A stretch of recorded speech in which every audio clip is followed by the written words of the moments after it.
Hello everybody, this is Jeremy Mateo within the DAW. Welcome back. Today's video is going to be on the Mikko plugin from ML Sound Lab and the Bogner cabinet edition that they've added. As of today, they now have a Marshall edition, so I'm going to have to release this as soon as possible, as well as the orange one, because I totally want to check out the Marshall. And on top of showing you how to use the Mikko plugin, I'm going to show you what I do when I use it with my Helix rack, which is right here to the left of me.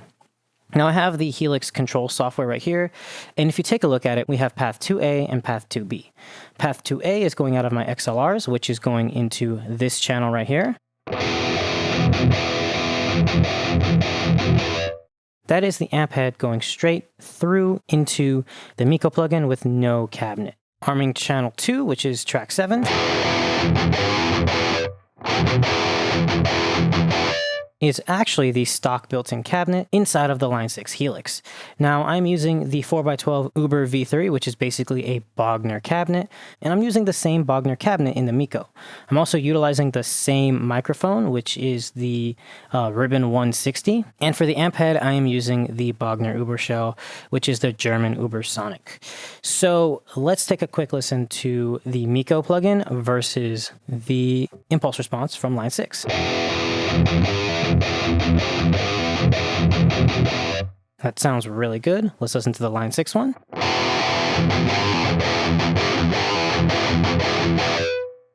That sounds good too, but it doesn't have the same body that I want, and it doesn't have the same high end that I want.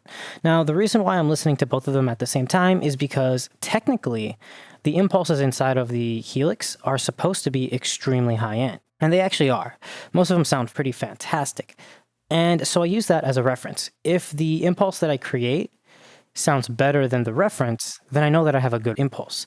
And the way that I'm doing that is I'm actually splitting the signal, tapping from the amp, going into one section, which is going out of my 1/4 inch outputs, into channels 17 and 18. And that has the cabinet, while channels 31 and 32 have just the amp head with no cabinet going into Mikko. And the next step is really to just dial in a tone. So if we listen to the Helix,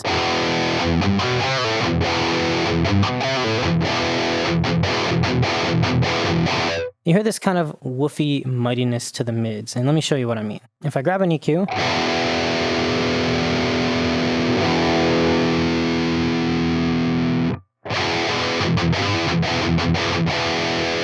it kind of fixes it a little bit, and I can also get rid of some high end.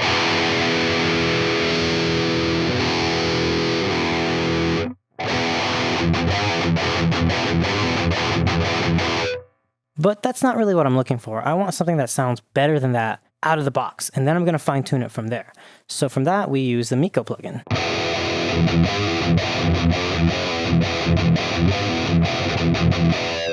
Now that sounds pretty good, but I want to do something to get rid of the harshness, and I also want to do something to kind of tame some of that excess low end. So I'm going to add a second mic, keep it as a Bogner, and I'm going to just invert the phase. And this way I'm actually going to be able to hear the frequencies that are going to be cut out when I put it back into phase.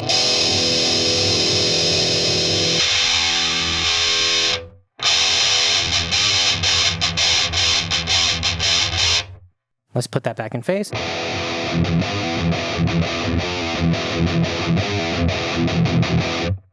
Pretty good. Let's bypass the second mic.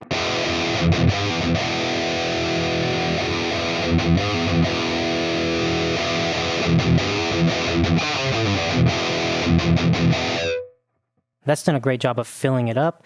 And notice I'm using the same microphone in the same cabinet. So the next thing that I really like to do is add a third microphone, and this one is going to be different. So in this case, we're going to go for maybe a 906, and we will probably go for a Mesa Boogie Old. We're going to do the phase flip trick again.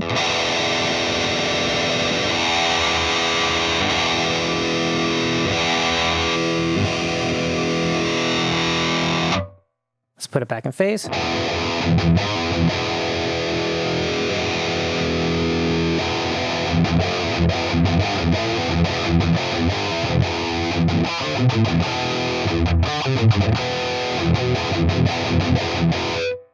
Pretty cool, right? Let's listen to the original stock cabinet.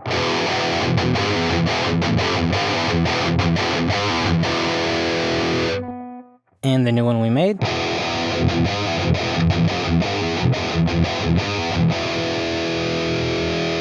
It feels a little scooped, right? Let's bypass the mesa.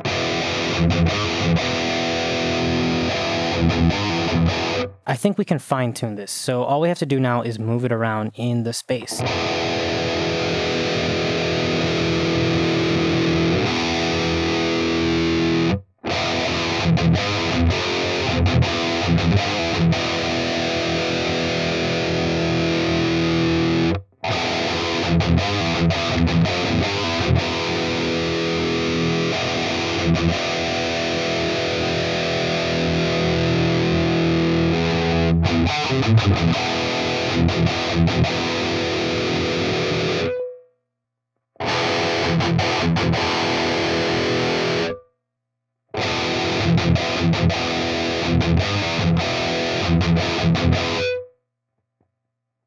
That is pretty good. I like that. So all I have to do now is save this. And then export this. I'm going to have a minimum phase transform on, which is going to change the sound of the cabinet, but it isn't really going to do very much. It's going to make sure that I can actually blend the IRs together without getting phase problems. And now all I have to do is grab this and drag it into my impulse library. Then I go into my IR section, load up that IR, bypass Mikko, and then we're just going to have to listen back and set the levels.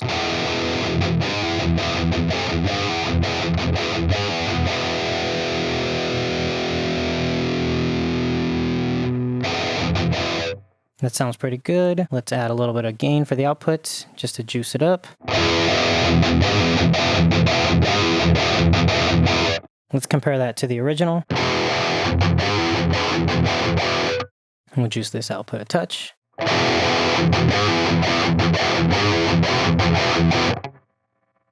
The new one. Now, the next step is to actually get rid of this one. We just cut it out. And now what I'm going to do is actually create two separate layers. So on my paths, I'm going to do A and B. And now they're both going to be paths with IRs. So I'm just going to copy this really quickly, paste it here. And now if we listen to this one, it's the same as this one. And now I can have a path where one has effects and the other one doesn't, but they have the exact same signal path before it.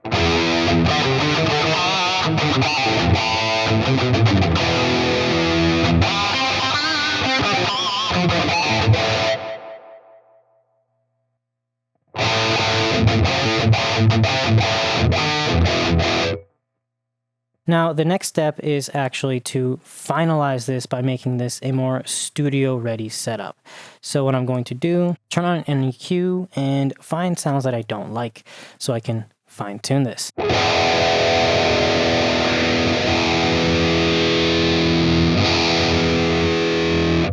So right off the bat, 5K is a little harsh.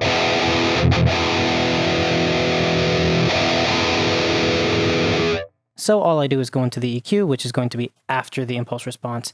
And let's actually start off by doing a little bit of a high cut. We're going to end it at about 16.7 kilohertz. And that might have fixed it. Let's bypass this.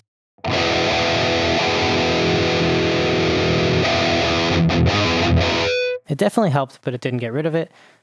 So let's just put this here so we can find it. So 5K, right? We're going to grab the high band, find 5K, bring up the Q, and get rid of that frequency.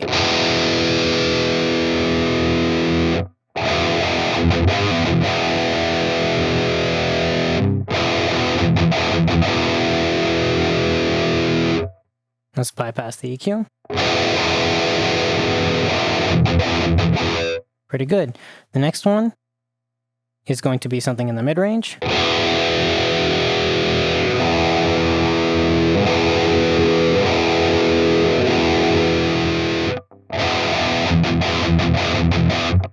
So about 400 hertz. Let's cut that out. So we're going to go into the mids.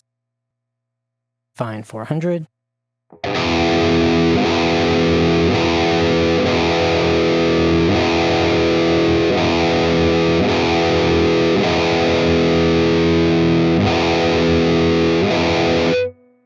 we're actually going to change it to 435. Bring it down by about 3 dB. And then finally, let's find something in the low end.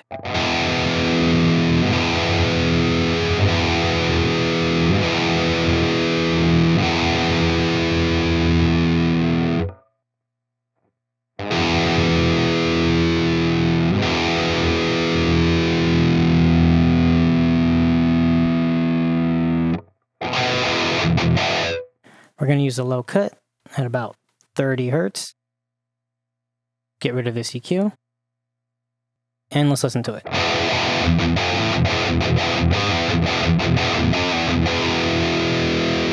And let's listen to the before.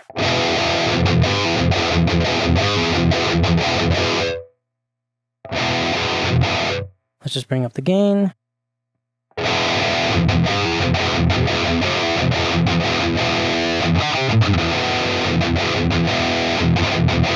Significantly better, and it already has an EQ on there that's basically a studio grade EQ, because I've found specific frequencies that did not sound good before. So if we listen to it before again,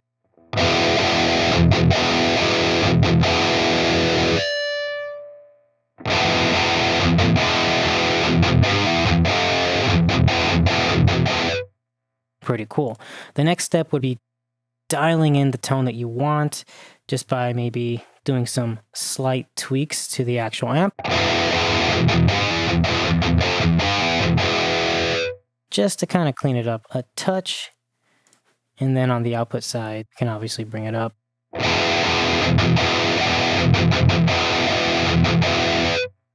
And I'm pretty much good to go. And let me know if you want to see how I do the routing inside of the Helix so that I can do the split setup. And let me know if you like this. This is kind of an idea of a type of video I want to do with the Mikko plugin. We've checked out the Bogner today. Stay tuned because next is going to be Orange Cabinet. And hopefully, if I can get a copy of it, the brand new Marshall. Anyway, this is German within the DAW. I'll see you guys next time. And as always, for videos like this, I will provide the impulses that I've made for this video and videos before it in the link in the description below. See you guys next time. Bye.